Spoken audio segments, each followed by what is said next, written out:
Hello everyone, I am Usha Mukherjee, a student of Srendranath Law College and currently interning with Lex and Company. Today I am going to talk about the International Court of Justice, one of the organs of the United Nations. After the dissolution of the League of Nations, the Permanent Court of International Justice was dissolved. It was very much known that immediately it was succeeded by the International Court of Justice. It has been rightly pointed out by Professor Goodspeed that the new court stepped into the shoes of the old and began its work in the same city, in the same place and in the same hall in which the previous court delivered its high judgment. The Permanent Court of International Justice performed the commendable functions, and therefore its judgment and decisions contributed much to the development and the progressive growth of the international law. It broadened the scope of the rule of law in the international field. Its advisory opinions rendered signal service in the development of international organizations. Probably the greatest proof of its credible performance is the fact that the present International Court of Justice is based on the statute of the Permanent Court of International Justice, and the provisions of the statute are more or less same as those of the previous statute of Permanent International Court of Justice. If we talk about the composition, according to the Article 7 of the United Nations Charter, the International Court of Justice is one of the principal organs of the United Nations. It is the chief judicial organ in the United Nations Charter. All the members of the United Nations are ipso facto the members of the Statute of the International Court of Justice. Any state which is not a member of the United Nations may also become a party of the Statute of the International Court of Justice on the recommendation of the Security Council and on the conditions laid down by the General Assembly. If we talk about the law applied by the International Court of Justice, according to Article 38 of the Statute of the International Court of Justice, the court shall decide the disputes submitted to it in accordance with the international law and shall use the sources of the international law in the order of international conventions, international customs, and whatnot.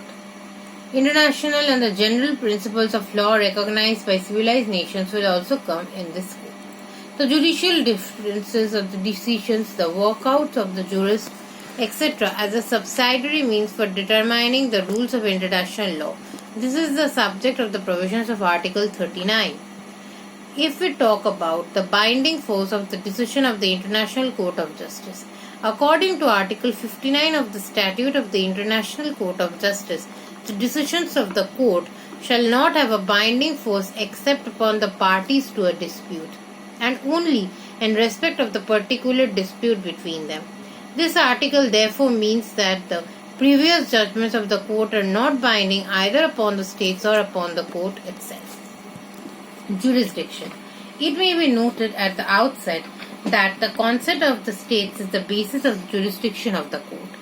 The International Court receives this power only from the consent of the state concerned, and that it should act.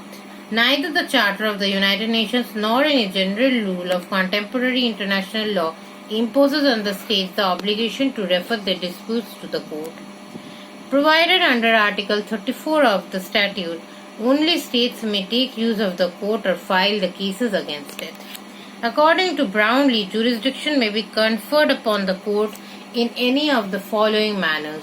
Matters specially provided for in the Charter of the United Nations. The second is the consent ad hoc.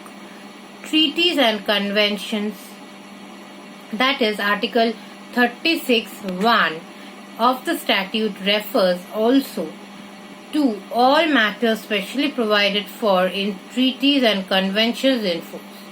Although the jurisdiction is by consent of the parties, like all types of jurisdiction in the present context.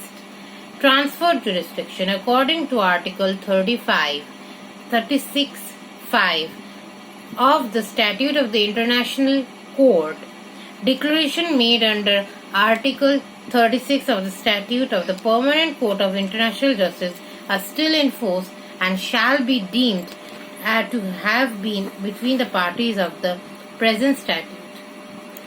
Also, we will know about the consent post law. That is important concept. Jurisdiction also to decide the ex quo et bono.